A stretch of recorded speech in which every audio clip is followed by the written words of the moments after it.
नमस्कार मंडळी, आपल्या यूट्यूब वाहिनीवर आपल्या सर्वांचे मनपूर्वक स्वागत आहे. माता लक्ष्मीची आपल्या सर्वांवर सदैव कृपा राहो. येणाऱ्या अक्षय तृतीयेच्या आपणा सर्वांना हार्दिक शुभेच्छा.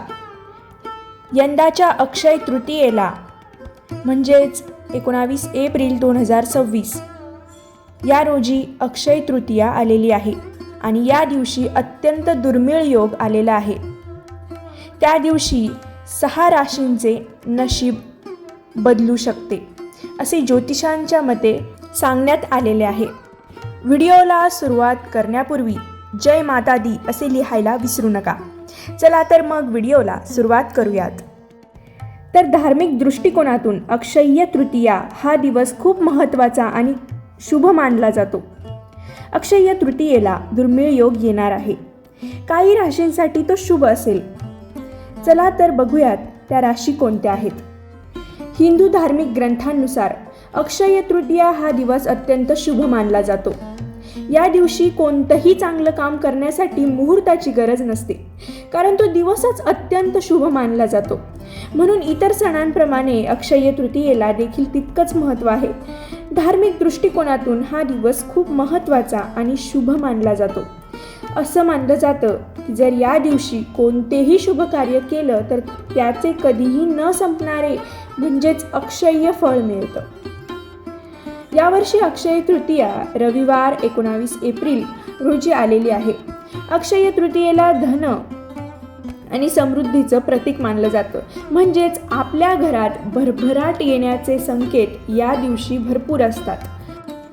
तर अक्षय तृतीया वैशाख महिन्याच्या शुक्ल पक्षात साजरी केली जाते. अक्षय या शब्दाचा अर्थ आहे जे कधीही कमी होत नाही किंवा कधीही नाहीसं होत नाही. त्यामुळे असं मानलं जातं की या दिवशी केलेल्या कामांचे फळ दुप्पट मिळतं. अशा प्रकारे अक्षय तृतीयेच्या दिवशी अनेक दुर्मिळ योग तयार होतात. म्हणूनच ही अक्षय तृतीया खूप महत्त्वाची आहे. या दिवशी शुक्र ग्रह वृषभ राशीत प्रवेश करतो आणि मालव्य राजयोग तयार होतो. तर हाच तो दुर्मिळ राजयोग आहे ज्याचे नाव आहे मालव्य राजयोग. हा योग काही राशींसाठी शुभ संकेत असेल. चला तर पाहूया त्या राशी कोणत्या आहेत. तर एकूण 4 राशींचा त्यामध्ये समावेश होतो. पहिली रास आहे सिंह रास. सिंह रास आणि त्या राशीच्या लोकांसाठी हा काळ मोठ्या यशाचा आहे. समाजात तुमच्या कौशल्यांची प्रशंसा होईल. आर्थिक लाभ होण्याचीही शक्यता आहे. आर्थिक लाभ म्हणजेच धनधान्य संपत्ती.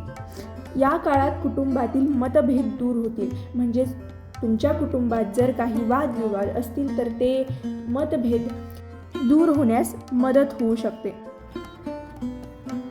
तर दुसरी रास आहे वृश्चिक रास. वृश्चिक राशीच्या लोकांना या काळात स्थिरता, आनंद आणि शांती मिळण्याची शक्यता आहे. आर्थिक लाभ होऊ शकतो. ज्यांना नवीन व्यवसाय किंवा स्टार्टअप सुरू करायचा आहे त्यांच्यासाठी हा चांगला काळ आहे. तुम्ही या काळात नवीन व्यवसाय सुरू करू शकतात किंवा नवीन गोष्ट जर तुम्हाला एखादी सुरू करायची असेल आणि तुम्ही जर मुहूर्त बघण्याची जर वेळ बघत असाल, वाट बघत असाल तर तुम्हाला ती बघण्याची गरज नाही, कारण की तुम्ही या अक्षय तृतीयेच्या वेळेस तुम्ही तो व्यवसाय सुरू करू शकता. तर तिसरी रास आहे धनुरास. या काळात सुख सोयी वाढतील.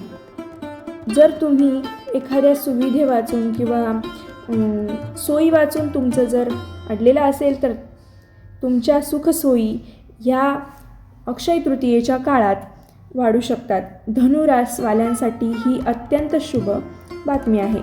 तुम्ही स्वतःचे घर किंवा वाहन खरेदी करू शकाल. हा अत्यंत शुभ मुहूर्त असतो.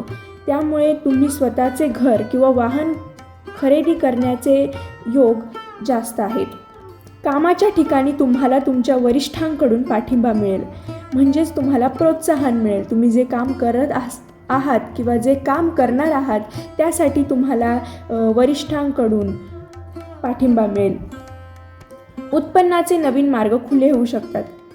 जर तुमच्याकडे एकच उत्पन्नाचा स्रोत असेल तर कदाचित दुसरा उत्पन्नाचा स्रोत या काळात खुला होऊ शकतो. त्याचबरोबर चौथी रास आहे मेष रास. अक्षय तृतीयेला मेष राशीच्या लोकांना व्यावसायिक प्रगती दिसून येईल. जे मेष राशीचे लोक व्यवसायात आहेत त्यांच्यासाठी अत्यंत शुभ बातमी आहे. त्यांना त्यांच्या व्यावसायिक जीवनात प्रगती दिसून येईल. त्याचबरोबर नोकरीत बदल आणि पदोन्नतीची शक्यता आहे. मेष राशीचे जे लोक नोकरी करतात त्यांच्यासाठी ही खुश खबर आहे. त्यांच्यामध्ये पदोन्नतीची शक्यता आहे.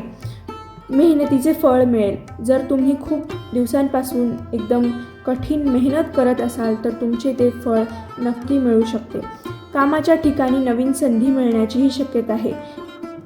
मागे सांगितल्याप्रमाणेच तुम्ही जर नोकरी करत असाल किंवा व्यवसाय करत असाल तर नवीन संधी मिळण्याची तुम्हाला शक्यता आहे. तर एकूण ह्या 4 राशींचे नशीब बदलू शकते. तर मी ही माहिती तुम्हाला ज्योतिषशास्त्रानुसार किंवा ज्योतिषांच्या मते सांगितली आहे. आत्ता सांगितलेली माहिती कोणत्याही अंधश्रद्धेशी संबंधित नाही. त्यामुळे कोणत्याही अंधश्रद्धेशी ही माहिती जोडू नये. ही माहिती मी तुम्हाला ज्योतिषशास्त्रानुसार सांगितली आहे. व्हिडिओ पूर्ण बघितल्याबद्दल धन्यवाद.